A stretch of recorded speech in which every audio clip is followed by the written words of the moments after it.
Hola Rosa, muy buenas noches. En efecto, la migración y sobre todo la migración por Centroamérica fue un tema que no escatimó en diferentes discursos el Papa Francisco. De los países centroamericanos, el único al cual el Papa Francisco hizo una visita oficial fue Panamá en el año 2019 en el marco o en el contexto de la Jornada Mundial de las Juventudes, y allí precisamente aprovechó la ocasión para hablarle a los obispos centroamericanos y a la comunidad y a la región sobre el tema de la migración en una región muy convulsa, porque recordemos que Centroamérica no es solo un corredor de migrantes de quienes vienen de África, de quienes vienen de Sudamérica o el Caribe, sino que también es una fábrica de migrantes. Países del Triángulo Norte como Honduras, Guatemala y El Salvador tienen unas comunidades muy amplias y extensas en Estados Unidos. Aquí el Papa Francisco, justo en ese discurso del año 2019 en Panamá, dijo que la migración centroamericana de los hermanos y hermanas de esta región no es fruto del azar, y señaló directamente a la pobreza y a la violencia, pero a una pobreza y violencia que están alentadas por la corrupción. Para ese entonces se dirigió directamente a los mandatarios de la zona, de los cuales el único que todavía permanece es Daniel Ortega y Rosario Murillo. Ya la mayoría de los presidentes centroamericanos pues han sido relevados por otros mandatarios, y en ese momento hizo un llamado muy fuerte para que dejaran la corrupción a un lado y se trabajaran políticas al interior de sus países, pero también políticas de integración que permitieran que la migración fuera un proceso digno, que no fuera un proceso forzado, así como también llamó a los países receptores a que se tratara la migración con humanidad y con dignidad. Andrés, ya nos apuntabas a Rosario Murillo, y es que si hablamos de las relaciones de la Iglesia Católica, la relación con Nicaragua merece un capítulo aparte, precisamente entre el Vaticano y Nicaragua. Quizás se mantiene la relación más tensa entre la Iglesia Católica y cualquier país de América Latina. El Papa Francisco llegó a llamar Nicaragua una dictadura grosera.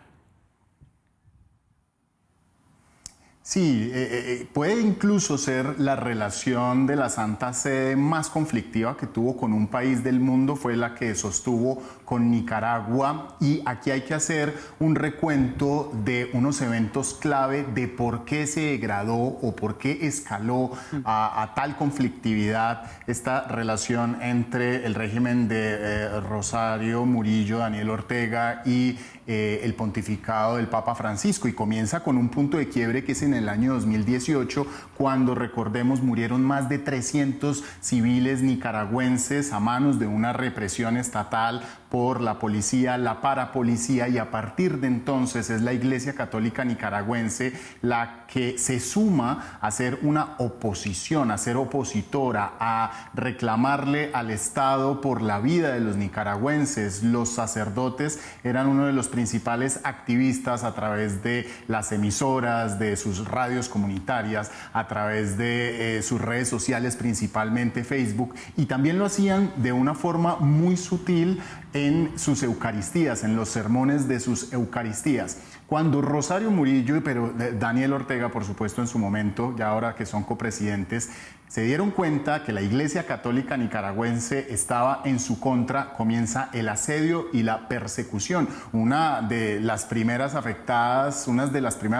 por ejemplo, son las monjas de la Orden de Sor Teresa de Calcuta, de Nicaragua, que ellas tienen que irse con sus maletas escoltadas por la policía a cruzar la frontera entre Nicaragua y Costa Rica, porque les han dicho que son expulsadas del país. Pero viene un segundo punto de inflexión, un segundo punto de giro muy importante, que es el encarcelamiento de quizás la persona de mayor alto rango de la Iglesia Católica en Nicaragua, que es Monseñor Rolando Álvarez. Este monseñor, perteneciente al alto clero y amigo del Papa Francisco, estuvo puesto en cárcel y en el año 2023 recibió una condena de 26 años. Aquí el Papa Francisco no reparó en uno de los ángelos dominicales de febrero del año 2023, que estamos hablando de un poco más de 2 años, en condenar este hecho, en pedir que haya paz en Nicaragua, y a partir de entonces comienza una escalada, un rifirrafe entre el Papa Francisco y entre Daniel Ortega. Daniel Ortega a los pocos días dijo que los sacerdotes son unos terroristas en sotana, dijo que los obispos, los cardenales y los papas son una mafia y cuestionó la forma de cómo los eligen. Dijo que debería ser de una manera democrática, que cómo es posible que un papa sea elegido por unos cardenales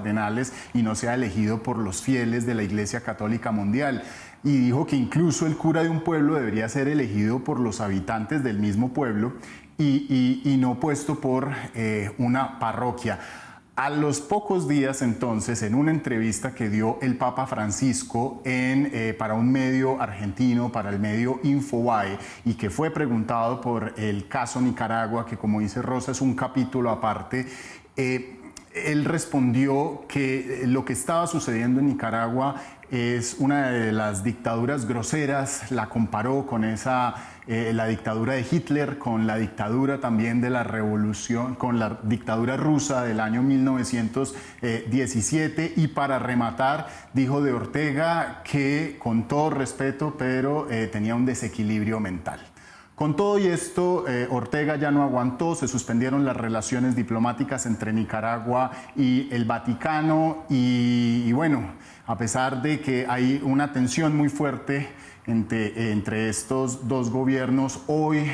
los copresidentes Daniel Ortega y Rosario Murillo extendieron un saludo al Vaticano, aludiendo a que el Papa Francisco se había ido pues a otro lugar de la vida.